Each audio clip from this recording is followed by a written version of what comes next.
दूसरी जानिब आपको बताएं कि स्पेशल जज सेंट्रल कोर्ट शहबाज शरीफ के खिलाफ मनी लॉन्ड्रिंग केस शहबाज शरीफ की जमानत मनसूखी दायरा इख्तियार पर फैसला महफूज कर लिया गया है। प्रोसिक्यूटर का कहना था कि जमानत में तोसी के लिए कानूनी तकाजे पूरे नहीं किए। आला अदालतों के फैसले पेश हैं, अदालत तोसी कर सकती है। इस हवाले से समात का अहवाल जानेंगे शाहीन अतीक से। शाहीन, आगाह कीजिएगा। जज सेंटर की अदालत में मनी लॉन्ड्रिंग केस की आज जो है वो समाअत हुई है। आज अदालत में जो प्रोसिक्यूशन की तरफ से दरख्वास्त दी गई थी कि शहबाज शरीफ की दरख्वास्त जो ज़मानत है वो मनसूख की जाए, उस पर वकला के दलाइल हुए। मेरे पास अमजद परवेज़ सीनियर एडवोकेट मौजूद हैं, उनसे हम इस हवाले से बात करते हैं। जी साहब, आप बताइएगा कि आज की अदालती कार्रवाई के हवाले से बताएंगे। देखिए, आपके इल्म में होगा कि डे बिफोर यस्टरडे सैटरडे को मीडिया पे चला के जी जो है वो लॉ मिनिस्टर जो है उन्होंने फ्रेश इंस्ट्रक्शंस दे दिए एफआईए को कि वो सेंट्रल स्पेशल जज साहब की अदालत में दरख्वास्त दायर करके तो मियां शहबाज शरीफ साहब की ज़मानत मनसूख कराएं। और उस दरख्वास्त में ग्राउंड ये ली गई कि चूँकि मियां साहब पिछली पेशी पे इस कोर्ट के सामने हाज़िर नहीं थे, लिहाजा इस सोल ग्राउंड पे उनकी जो ज़मानत है उसको मनसूख कर दिया जाए। तो आज अदालत ने हमको उस पर नोटिस किया हुआ था। हमने कोर्ट को असिस्ट किया है कि सुप्रीम कोर्ट ऑफ पाकिस्तान की जजमेंट्स की रोशनी में आपने मियां शहबाज शरीफ साहब का जो उज़र था उसको जायज़ समझते हुए दोनों फ्री कैन के मौक़िफ़ को सुनने के बाद एक डिटेल्ड ऑर्डर पास किया था। और आपके उस ऑर्डर में सुप्रीम कोर्ट ऑफ पाकिस्तान की उन जजमेंट्स का भी जिक्र है। तो आपने एक साहिब ऑर्डर पास किया था, वेल रीजन ऑर्डर पास किया था। अगर एफआईए को उस ऑर्डर से कोई ग्रीवेंस थी तो उसे चाहिए था कि वो अदालत आलिया से रजू करती, जो उसने नहीं किया। जी, आपने senior advocate Amjad Parvez advocate जो है उनका जो है वो मौक़िफ़ सुन लिया है। अदालत ने फ़ैसला जो है वो महफूज कर रखा है। अदालत ने अभी थोड़ी देर के बाद जो है वो फ़ैसला सुनाना है। उसके बाद फिर अदालत की तरफ से जो है वो तफसीली फ़ैसला भी जारी कर दिया जाएगा। फैसला में किया गया है। शाहीन अतीक, आपका बहुत शुक्रिया। वज़ीर आज़म इमरान खान ने गवर्नर पंजाब उस्मान बुज़दार को इस्लामाबाद बुला लिया है, जबकि रहनुमा पीटीआई महमूद रशीद को भी इस्लामाबाद पहुँचने की हदायत की गई है। पंजाब के सियासी बहरान में मुमकिना ऑप्शंस पर मुशावरत होगी। मज़ीद अहवाल जानेंगे अवैस कियानी से। जी अवैस, आगाह कीजिएगा, क्या मकसद लगता है, किस लिए बुलाया गया है उस्मान बुज़दार और गवर्नर पंजाब को?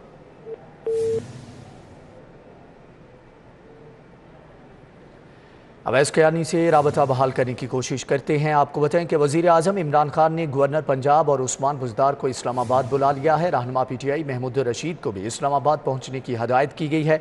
पंजाब के सियासी बहरान में मुमकिना ऑप्शंस पर मुशावरत होगी, जबकि पंजाब की नंबर गेम्स के बारे में उस्मान बुज़दार और महमूद रशीद ब्रीफ करेंगे। गवर्नर पंजाब भी आइंदा लाहे अमल के बारे में अपनी तजावीज़ देंगे। पंजाब के हवाले से सियासी प्लान को हतमी शक्ल दी जाएगी। वज़ीर आज़म इमरान खान ने गवर्नर पंजाब उस्मान बुज़दार को आज इस्लामाबाद बुलाया है। रहनुमा पीटीआई महमूद रशीद को भी इस्लामाबाद पहुंचने की हदायत की गई है। पंजाब के सियासी बहरान में मुमकिना ऑप्शंस पर मुशावरत होगी। निगरान वज़ीर आला उस्मान बुज़दार के एजाज़ में अलविदाई तकरीब, सीएम ऑफिस, पुलिस और इंतजामी अफसरान की शिरकत। आला हुक्काम की जानिब से उस्मान बुज़दार की खिदमात पर खराज तहसीन पेश किया गया। सरकारी उमूर में मेरिट के फ़रोग के लिए उस्मान बुज़दार के विजन को सराहा गया है, जबकि इस हवाले से उस्मान बुज़दार का कहना था कि जायज़ काम किए, मेरिट को मद्देनज़र रखकर मुशावरत से फ़ैसले किए। इंसान हूँ, गलती हो सकती है, मुश्किल फ़ैसलों से घबराता नहीं। वज़ीर आज़म ने जो फ़ैसला किया उसकी तायीद और हमायत करते हैं। उस्मान बुज़दार ने काम करने की आज़ादी दी, मेरिट को तरजीह दी। उस्मान बुज़दार ने सब्र व तहम्मुल से कठिन वक्त गुजरने का तरीका सिखाया, जबकि मुश्किल और कठिन वक्त में उस्मान बुज़दार रहनुमाई करते हैं। प्रिंसिपल सेक्रेटरी का ऐसा कहना था। एडिशनल चीफ सेक्रेटरी दाखिला की भी additional chief secretary south Punjab और एडिशनल आईजीज ने भी शिरकत की। डीआईजी, सेक्रेटरीज और आला हुक्काम भी तकरीब में शरीक हुए थे। दूसरी जानिब आपको बताएं कि ऐवान वज़ीर आला से जारी होने वाले सीएम डायरेक्टरेट पर काम रोक दिया गया है, जबकि ऐवान वज़ीर आला से जारी सैकड़ों डायरेक्टिव को अब टेकअप नहीं किया जा सकेगा। सरकारी ज़राए के मुताबिक सियासी सूरत हाल पर सीएम डायरेक्टिव को प्रोटोकॉल नहीं दिया जा सकता। इस हवाले से मज़ीद तफसीलात जानेंगे अली रामनी से। जी अली, आगाह कीजिएगा। जी बिल्कुल, देखिए अब क्योंकि पंजाब में जो वज़ीर पंजाब थे वो मुस्ताफ़ी हो चुके हैं। अब बतौर केयर टेकर उनका एक नोटिफिकेशन जो है वो किया हुआ है पंजाब गवर्नमेंट की तरफ से।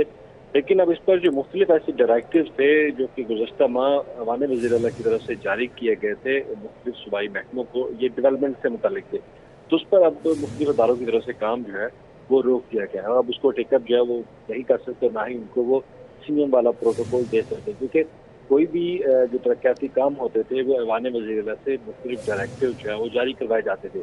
अब देखा है क्योंकि पंजाब में अब वफाक में जब तरीके से इस्तेमाल आई तो पंजाब में भी इस तरह की सियासी सूरत थी, तो उस वक्त वो साबिक वज़ीर आला पंजाब जो है उस्मान बुज़दार वो मुख्तलिफ अरकान असम्बली से मुलाकातें कर रहे थे और उनकी फरमाइश पर उन्होंने बहुत ज़्यादा डायरेक्टिव जारी किए हुए थे। लेकिन अब जो अदारे हैं वो क्योंकि अब डेवलपमेंट बजट के हिसाब से और कानून के मुताबिक उन्होंने काम देख रहे हैं और उन्होंने अब वो मुख्तलिफ ऐसे जो डायरेक्टिव डेवलपमेंट से रिलेटेड हैं उनको टेक ओवर करना बंद कर दिया है। अब इसमें मुख्तलिफ सूबाई अदारे जिसमें महकमा पाशी, महकमा मवासलात भी है और महकमा हाउसिंग समेत स्कूल एजुकेशन डिपार्टमेंट और हाईवे डिपार्टमेंट वो डिपार्टमेंट है जहाँ पर मुख्तलिफ तरक्याती मनसूबाजात के हवाले से ये डायरेक्टिव जो है वो आए थे। अब इसमें मुख्तलिफ जो अरकान असम्बली की सिफारिशात होती हैं कि ये काम कर दें, लेकिन अब उनको टेकअप नहीं किया जा सकेगा और ना ही वो प्रोटोकॉल मिलेगा। अब जो सरकारी हुकाम है उनका ये कहना है कि जब भी नई गवर्नमेंट आएगी तो ये तमाम डायरेक्टिव उन मुतल्लिका हुकूमत को आगाह करने के बाद फिर इनको प्रोटोकॉल दिया। अली राम, आपका बहुत शुक्रिया। आपको बताएं कि रमज़ानुल मुबारक में गैस बहरान शिद्दत इख्तियार करने लगा। शहर में गैस की लोड शेडिंग का दौरानिया 18 घंटे तक जा पहुंचा। सुई नॉर्दर्न कंपनी ने सहरी और अफ्तारी में गैस देने का प्लान बना लिया। इस हवाले से मज़ीद जानेंगे शाहिद सिप्रा से। जी शाहिद, आगाह कीजिएगा। जी बिल्कुल, रमज़ानुल मुबारक में गैस बहरान शिद्दत अख्तियार करने लगा है, जिसकी वजह से सहरी और अफ्तारी के औकात में भी सार्फिन को बिला तअत्तुल गैस की फराहमी मुमकिन नहीं होती दिखाई दे रही। ज़राए की जानिब से बताया गया है कि सप्लाई के इशू जो होने की बुनियाद पर सुई नॉर्दर्न गैस कंपनी ने यह प्लान तरतीब दिया है कि सिर्फ सहरी और अफ्तारी के औकात में 6 घंटे के लिए सार्फिन को गैस फराहम की जाएगी। बाकी औकात जो 18 घंटे बनते हैं इसमें गैस की सप्लाई मुअत्तर रहेगी। जो प्लान बनाया गया है उसके मुताबिक सहरी के वक्त सिर्फ 2 घंटे और जबकि अफ्तारी के वक्त 4 घंटे की सप्लाई जो है बहाल की जाएगी। ज़राए की जानिब से मज़ीद ये बताया गया है कि चूँकि विफाकी हुकूमत की जानिब से सुई नॉर्दर्न गैस कंपनी को जिस बुनियाद पर गैस दी जा रही है और उस डिमांड के मुताबिक नहीं दी जा रही, इसलिए SNGPL को अब मजबूरन जो है वो गैस की सप्लाई मुअत्तल करना पड़ रही है और अब CNG सेक्टर को भी एक दफ़ा फिर गैस की फराहमी मुअत्तल की गई है और CNG सेक्टर गैर मुअय्यना मुद्दत तक बंद रहेंगे। उसकी बुनियादी वजह यही थी कि CNG को 3 रोज़ के लिए खोला गया था कि हफ्ते में 3 रोज़ ये सस्ता ईंधन जो है वह सार्फिन को दिया जा सकेगा, लेकिन उसके बाद अब रमज़ान मुबारक में भी चूँकि गैस की किल्लत है और उसी किल्लत की बुनियाद पर CNG सेक्टर को एक दफ़ा फिर बंद किया गया है ताकि सार्फिन को सहरी और अफ्तारी के औकात में बिला तअत्तुल गैस की फराहमी यकीनी बनाई जा सके। ठीक है शाहिद सिप्रा, आपका बहुत शुक्रिया। यूटिलिटी स्टोर्स पर ख़रीदारी के लिए शनाख्ती कार्ड की शर्त आयद। शनाख्ती कार्ड की शर्त लाजिम से शहरी नाला हैं। थोड़े से राशन के लिए शनाख्ती कार्ड की शर्त अजीब बात है। शहरी कहते हैं कि शनाख्ती कार्ड ना होने पर ख़रीदारी के लिए आने वाले शहरी परेशान हैं। इस हवाले से मज़ीद जानेंगे शहजाद खान से। जी शहजाद, बताइएगा। रमज़ान मुबारक का दूसरा रोज़ है और शहरियों की बड़ी तादाद ख़रीदारी की गरज से इस वक्त यूटिलिटी स्टोर्स के बाहर मौजूद है। यूटिलिटी स्टोर्स के बाहर लंबी कतारें लग चुकी हैं, जिसमें ख़वातीन सार्फिन और मर्द सार्फिन की बहुत बड़ी तादाद ये मौजूद है। यहाँ पे शहरियों को एक मसले का सामना है और वो मसला ये है कि यूटिलिटी स्टोर इंतज़ामिया की जानब से शनाख्ती कार्ड हमरा लाने की शर्त आयद की गई है और एक शनाख्ती कार्ड की जब एंट्री हो जाती है तो उस सार्फ को दोबारा जो है वो इशा नहीं दी जाती अगर वो चंद दिन बाद यूटिलिटी स्टोर्स के ऊपर आता है। इस तरह एक बुजुर्ग हमारे साथ मौजूद हैं जो चंद दिन पहले अपने शनाख्ती कार्ड पर 2 घी के पैकेट लेके यहाँ से गए हैं और अब ये यहाँ पर घी लेने आए हैं तो इन्हें यहाँ पे घी नहीं मिल रहा। अस्सलाम वालेकुम जी। वालेकुम सलाम जी, की होया ਤੁਹਾਡੇ ਨਾਲ? ਸਾਰਾ ਅਸੀਂ ਆਏ ਆ ਉਹਨਾਂ ਨੂੰ ਕਹਿੰਦੇ ਜੀ ਪਹਿਲੇ ਸ਼ਨਾਖਤੀ ਕਾਰਡ ਦੀ ਕਾਪੀ ਨਹੀਂ ਸੀ ਤੁਹਾਡੇ ਕੋਲ। ਅਸੀਂ ਫਿਰ ਕਾਪੀ ਲੈਣ ਗਏ ਆ ਕਿ ਘਰੋਂ ਲੈ ਕੇ ਆਏ ਆ, ਫਿਰ ਉਹਨਾਂ ਨੂੰ ਦੁਬਾਰਾ ਦਿੱਤੀ ਹੈ। ਸਾਡੇ ਕੋਲ 2 ਪੈਕਟਾਂ ਦੇ ਘਿਓ ਦੇ ਪੈਸੇ ਸੀ, ਉਹਨੂੰ ਦਿੱਤੇ ਨੇ, ਉਹਨੇ ਘਿਓ ਸਾਨੂੰ ਦੇ ਦਿੱਤਾ। ਲੇਕਿਨ चंद दिन बाद दोबारा आए हो? ਦੁਬਾਰਾ ਆਏ ਆ ਜੀ की मिले? ਤੇ ਘਿਓ ਨਹੀਂ ਮਿਲਦਾ ਸੀ। ਉਹ ਕਹਿੰਦੇ ਨੇ ਜੀ ਤੁਸੀਂ ਪਹਿਲੇ ਲੈ ਚਾ ਚੁੱਕੇ ਹੋ। बुजुर्ग कह रहे हैं कि दोबारा अगर एक सार्फ आता तो उसको नहीं दे रहे हैं। आप समझते हैं ये कोई अच्छा फैसला है? नहीं, ये तो बहुत बुरी बात है। कोई एक आदमी खरीद ही नहीं सकता इतनी एक साथ, तो उसको दोबारा तो मिलना चाहिए ना। तो ये तो इनकी ज़्यादती है। यहाँ पे जो लोग मौजूद हैं वो ये कहते हैं कि अगर एक सार्फ को 5 घी के पैकेट जो हैं वो महीने में देने हैं। अगर वो एक दफ़ा आता है, उसके पास 2 के पैसे हैं, तो उसने 2 पैकेट्स ही खरीदने हैं। नेक्स्ट टाइम वो आएगा तो वो ज़्यादा जो है वो ख़रीद सकेगा। लेकिन यहाँ पे यूटिलिटी स्टोर इंतज़ामिया ये कह रही है कि जब एक दफ़ा एक सार्फ के एंट्री शनाख्ती कार्ड की जो एंट्री है वो हो जाती है तो उसे दूसरी मरतबा आने पर घी जो है वो नहीं दिया जाएगा। सार्फिन ये कहते हैं कि अगर उनके पास इतने पैसे ही मौजूद नहीं हैं, अगर वो सिर्फ 2 या 1 पैकेट ले सकते हैं, तो दूसरी मरतबा आने पर भी उनको घी जो है वो दी जाना चाहिए। क्योंकि अगर 5 पैकेट एक महीने के लिए रखे हैं तो अगर उसने 2 खरीदे हैं तो उसके बाद जो है वो 3 मज़ीद खरीदने की उनको मोहलत दी जानी चाहिए। यहाँ पे सार्फिन जो है वो इस हवाले से अपना शिक ज़ाहिर कर रहे हैं। ठीक है शहजाद खान, आपका बहुत शुक्रिया। शहरियों की रमज़ान बाज़ारों में अशिया खुरोनोश के हसूल के लिए कितारें, सब्जियों, आटा, चीनी, घी, दालों और गोश्त के लिए शहरी लाइनों में लग गए। बेसन 102, दाल चना 101 तक पहुँच चुकी है। इस हवाले से मज़ीद जानेंगे हसनैन औलख से। जी हसनैन, आगाह कीजिएगा। आज शहर भर में कायम सस्ते रमज़ान बाज़ारों की जो रौनकें हैं वो बहाल हो चुकी हैं और अशिया खुर्दोनोश के हसूल के लिए शहरियों की जानिब से जो लाइनें हैं वो देखने का सिलसिला जो है वो नज़र आ रहा है। अगर बात की जाए सब्जियों की, फ्रूट फलों की, या फिर बात की जाए दालों की, गोश्त की, चीनी और आटा की, तो उनके हसूल के लिए लंबी लाइनें जो हैं वो दिखाई दे रही हैं। मेरे कब में भी अगर देखा जा सकेगा कि यहाँ पर फ्रूट है और सब्जियाँ हैं वो मिल रही हैं और उनके लिए जो शहरी हैं वो लाइनों में लगे हुए हैं बदस्तूर। अगर बात की जाए यहाँ पर जो बेसन है 102 रुपये फ़ी किलो में फ़रोख्त हो रहा है। जो चना की दाल है वो 101 और जो खजूर ईरानी है वो 173 रुपये फ़ी किलो में दस्तयाब है। लेकिन हर शहरी को 1 किलो का पैकेट मिलेगा। अगर बात की जाए यहाँ पर जी सेब की 184 रुपये फ़ी किलो में फ़रोख्त हो रहा है। केला जो है 114 रुपये फ़ी दर्जन है और जो अमरूद है वो 64 रुपये फ़ी किलो में फ़रोख्त हो रहा है। लेकिन हर शहरी को सिर्फ 1 किलो जो चीज़ है वो दस्तयाब होगी। इसी तरह जो आलू पुराना है वो 22 रुपये फ़ी किलो, टमाटर 27, प्याज 19, भिंडी 165 रुपये फ़ी किलो, इसी तरह कद्दू 28 रुपये, लीमू चाइना 135, जबकि जो लहसुन चाइना है वो 236 रुपये फ़ी किलो है। अगर बात की जाए यहाँ पर आटा की, तो जो आटा का थैला है वो 10 किलो का आपको 450 रुपये में दस्तयाब होगा। कुछ शहरी यहाँ पर ऐसे भी हैं जिनकी जानिब से ये कहा गया है कि अगर बात की जाए आम बाज़ारों की तो वहाँ पर भी जो कीमतें हैं उनमें कुछ ज़्यादा फ़र्क देखने में आ नहीं रहा। और अगर यहाँ पर रमज़ान बाज़ारों की बात की जाए तो जो शहरी हैं, फ़ी शहरी हैं, उनको लाइनों में तो लगना पड़ेगा। लेकिन कुछ अशिया हैं जिनकी कीमतें जो रमज़ान बाज़ारों में कम बताई जा रही हैं, लेकिन वो आपको पाव, आधा किलो और किलो यहाँ पर मिल। हसनैन, आपका बहुत शुक्रिया। हाईकोर्ट ने मॉडल अबीरा कत्ल केस की अपील का फैसला सुना दिया। अदालत ने मुजरमा मॉडल उज़मा राव को अदम सबूत पर बरी कर दिया है। इस हवाले से मजीद जानेंगे मलिक अशरफ से। जी मलिक अशरफ, आगाह कीजिएगा। जी, पुलिस और प्रोसिक्यूशन की नाक़िस तफ्तीश के बहस कत्ल जैसे संगीन जुर्म के जो मुजरमान हैं उनके बरे होने का रुझान बरकरार है। और आज भी लाहौर हाई कोर्ट ने अबीरा मॉडल के कत्ल केस के जो मुजरमा थी उज़मा राव, उनको अदम सबूत पर बरी करने का हुक्म दिया गया है। लाहौर हाई कोर्ट के जस्टिस शाहराम सरवर चौधरी और जस्टिस अमजद रफ़ीक पर मुश्तमिल 2 रुकनी बेंच ने उज़मा राव को मुकदमे के 7 साल बाद बरी करने का हुक्म दिया है।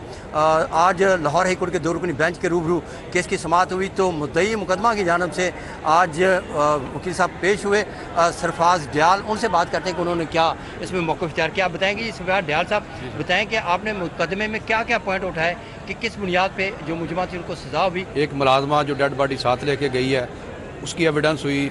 जहाँ ये बैग छोड़ के आए हैं, जहाँ से डेड बॉडी छोड़ी उसने एविडेंस दी कि ये बैग छोड़ के आई है मुलजमा। उसके बाद ये बताएंगे दोनों जो थी मकतूला और मुजरमा जो हैं वो दोनों मॉडल थी। हाँ। कैसे वक़्वा हुआ और किस तरह उनका ट्रायल कोर्ट चला। और आज ये दोनों मॉडल थी, इनका आपस में एक इसका इज़मा राव का खामंदा जुवैद बट, उसकी वजह से इनकी आपस में जेलसी थी और उस जेलसी की वजह से इज़मा राव ने इसको जो डिसीज है इसको जहर दे दी। आज हाई कोर्ट में आपके दलाल मेन क्या थे? हाई कोर्ट में मेरे मेन दलाल थे कि इसके खिलाफ माकूल शहादत मौजूद है। इसकी मुलाजमा की शहादत है, लारी अड्डे वाले की शहादत है जहाँ डेड बॉडी छोड़ के आई है, से जहर बरामद हुआ, मोबाइल बरामद हुआ, जेवरात बरामद हुए, डेड बॉडी से जहर डिटेक्ट हो गया। तमाम डायरेक्ट एविडेंस इसके खिलाफ मौजूद थी। लेकिन कोर्ट ने कहा कि चूँकि डायरेक्ट एविडेंस नहीं है, आई विटनेसेस नहीं है, इसलिए जो है वो अपील उनकी अपीलेंट की एक्सेप्ट की। जी बहुत शुक्रिया। आज जो मुद्दई मुकदमा के वकील हैं सरफराज दयाल, इन्होंने बड़ी कोशिश की कि मुजरमा जो है उसकी सज़ा जो है बरकरार रखी जाए।